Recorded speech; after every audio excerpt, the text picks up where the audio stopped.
Oi! Bom, esse é um diário de leitura que eu tô começando a fazer e o que eu estou lendo é Felicidade Clandestina, da Clarice Lispector.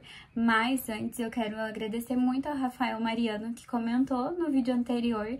E, bom, eu esperava, assim, que alguém visse o vídeo algum dia, mas ele comentou, me apoiou ali a fazer aquele vídeo, então eu agradeço demais. E obrigada, Rafael, espero que você esteja vendo esse vídeo também. Mas vamos lá. Eu li um conto da Clarice Lispector aqui nesse livro e aí eu vi que era muito bom e que eu tava entendendo a linguagem dela hoje. Eu senti que a linguagem dela, a forma como ela escreveu esse livro, se conectou muito comigo, ou eu me conectei muito com a escrita dela nesse livro. Na verdade, há alguns anos eu tive que fazer um trabalho sobre um conto daqui e não peguei mais o livro, mas eu lembro que eu tinha gostado muito.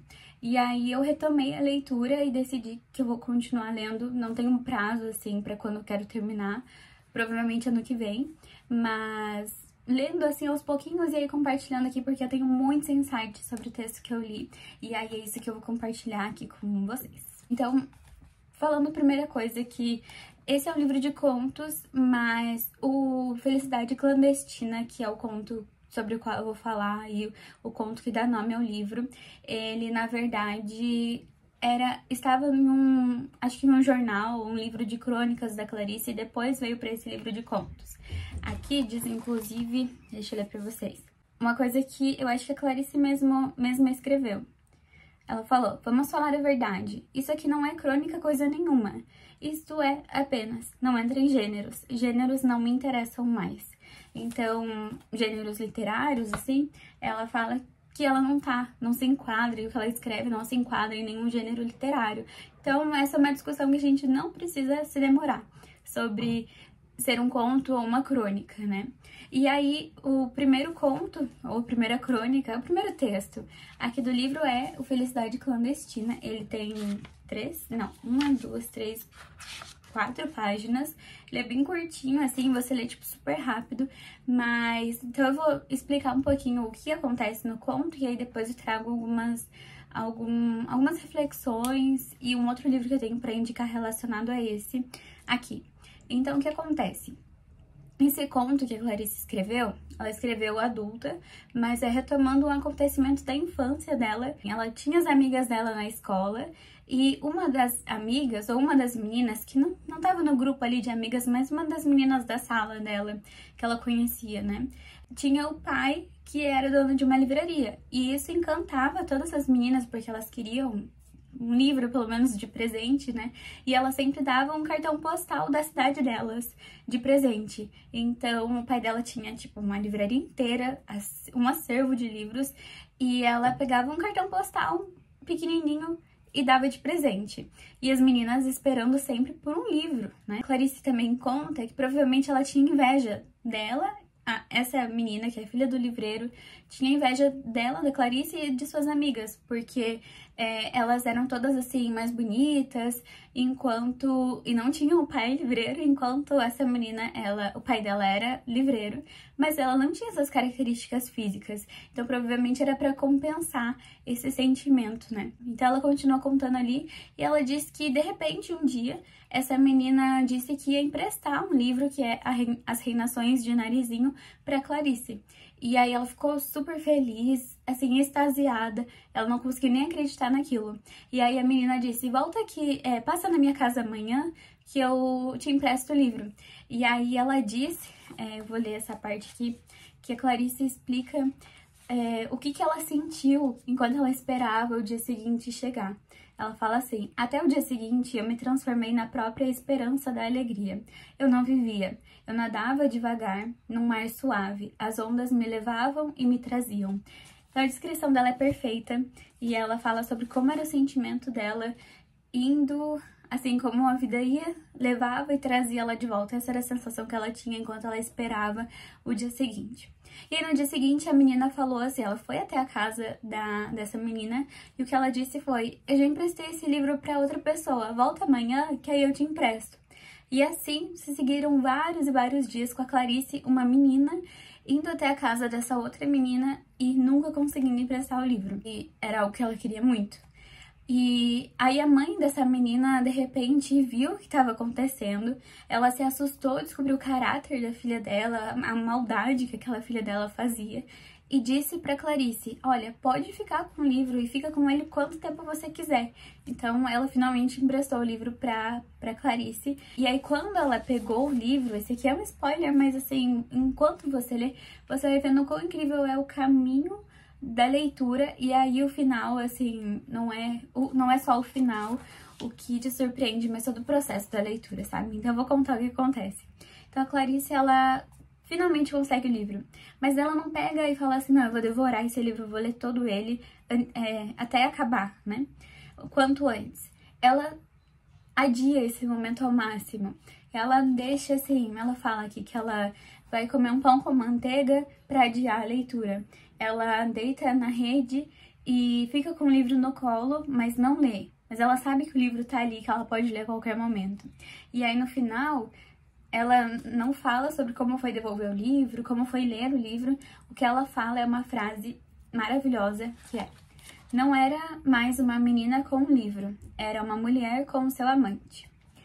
E, vamos lá, eu anotei algumas coisas, assim, eu tava pensando enquanto eu fazia, assim, um mini resumo do livro pra eu poder explicar aqui, e aí eu pensei, cara, o quanto esse conto é incrível e lindo e maravilhoso, não vai aparecer tanto enquanto eu descrever a história, mas quando eu trazer esses outros pontos que me deixaram refletindo, eu acho que dá pra captar um pouco, assim, capturar um pouco de quão incrível, quão lindo, né, é o livro e o quanto ele falou comigo.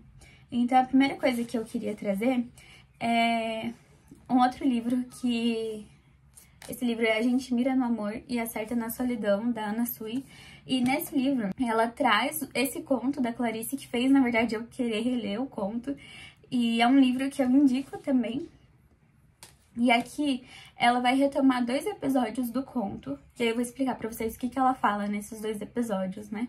No primeiro, então, ela relembra essa parte que a Clarice fala, é sobre a espera até o dia seguinte para pegar o livro. Então, naquele primeiro dia que ela ia emprestar o livro da amiga, ela falou que ela flutuava, né?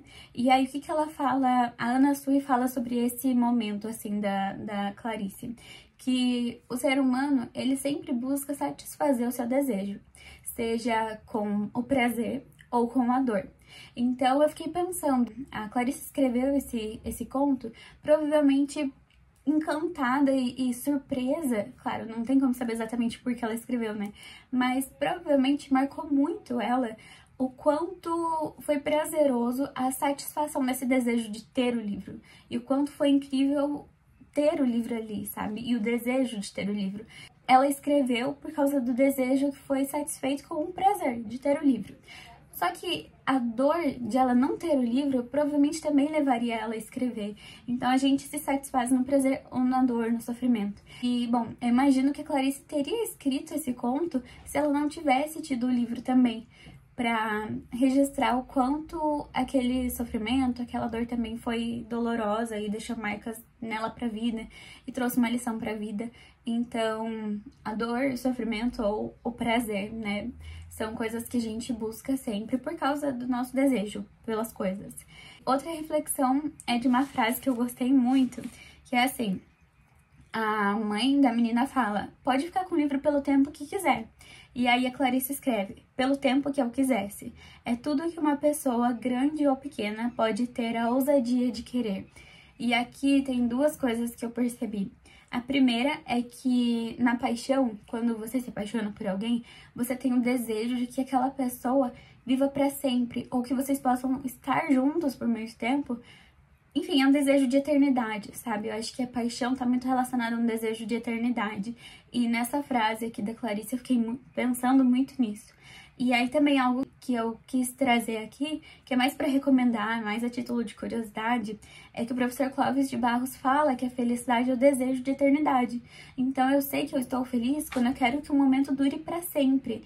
E o professor fala sobre isso, eu recomendo que vocês assistam os vídeos dele sobre felicidade, porque ele cita essa questão de desejo de eternidade. Então, ficar com o livro pelo tempo que quiser. E essa frase é algo que a Clarice registrou aqui e é algo que eu acho que a gente não pode deixar passar batido quando faz essa leitura e quando comenta a leitura. E aí, mais uma coisa que a Anna Sui fala no livro é sobre o desejo de desejo, que é algo também que o Lacan fala. Que, na verdade, a gente tem um desejo de ter algo, então ela tinha um desejo pelo livro, mas ela também tinha um desejo de desejo. Então, o fato de ela ter o livro, ela desejava poder ler. Então, ela queria poder ter o livro guardado na gaveta, o livro no seu colo, o livro na mesa ao lado enquanto ela comia. Então, o desejo de desejo. A Anna Sui fala aqui assim, ó. Vemos no conto que, ao postergar a realização do desejo, que seria finalmente ler o livro, a menina encontra certa felicidade. Desejo é desejo de desejo na medida em que desejar nos satisfaz. O desejo é um buraco ao contrário, que quanto mais tentamos tamponar, mais abrimos. E aí ela fala também, ela cita uma frase muito famosa que é: o melhor de uma viagem é esperar por ela. Então, quando a gente espera por uma viagem, é o desejo de desejo, desejo de estar na praia. E saber que você vai poder satisfazer esse desejo. E é algo que a gente vê muito no conto, né? E aí uma última coisa que eu percebi e que me encantou muito foi a frase final do conto, que é a Clarice falando assim: não era mais uma menina com um livro, era uma mulher com seu amante. Então, ela conta a sua experiência na infância como menina, mas na visão dela madura, de uma mulher. E eu acho tão incrível que ela não descarta todas essas ideias que ela tinha quando criança, essas percepções. Vocês vão ver isso nos próximos contos, porque eu já li um outro conto dela também nesse livro, que ela não ignora o que ela vivia, o que ela sentia. E acho que isso faz de um escritor muito rico para sua escrita, porque ele traz a visão da infância, diferentes perspectivas, ele considera o que uma criança diz, a forma dela de ver o mundo, que pode ser muito bom para trazer para uma narrativa, para descrição de algo. Então eu gosto muito como ela valoriza as experiências que ela teve quando criança. Bom, foram 4 páginas, 15 minutos quase falando sobre... 10 a 15 minutos falando sobre esse livro. Então, assim, basicamente recomendo pra vocês Felicidade Clandestina, o primeiro conto aqui eu li, que foi da página 13 à página 16. E também A Gente Mira no Amor e Acerta na Solidão. Quero muito falar sobre esse livro também, porque ele não é exatamente o que parece pelo título, e isso me surpreendeu. E acho que vale a pena compartilhar. Mas, enfim, é isso por hoje. Deixa aqui o que você achou. Se você quiser conversar comigo, você pode me seguir no meu Instagram ou só mandar uma mensagem, não precisa seguir se você não quiser. E a gente conversa e, bom, mais uma vez, eu tô postando esses vídeos pra encontrar minha comunidade de pessoas que gostam de ler e refletir sobre os livros e falar sobre outros assuntos também, quem sabe eu traga outras coisas aqui também. Então é isso, foi um prazer gravar esse vídeo. Tô muito feliz de publicar, porque eu já gravei alguns que eu não postei. E é isso, a gente vai conversando. Um beijo!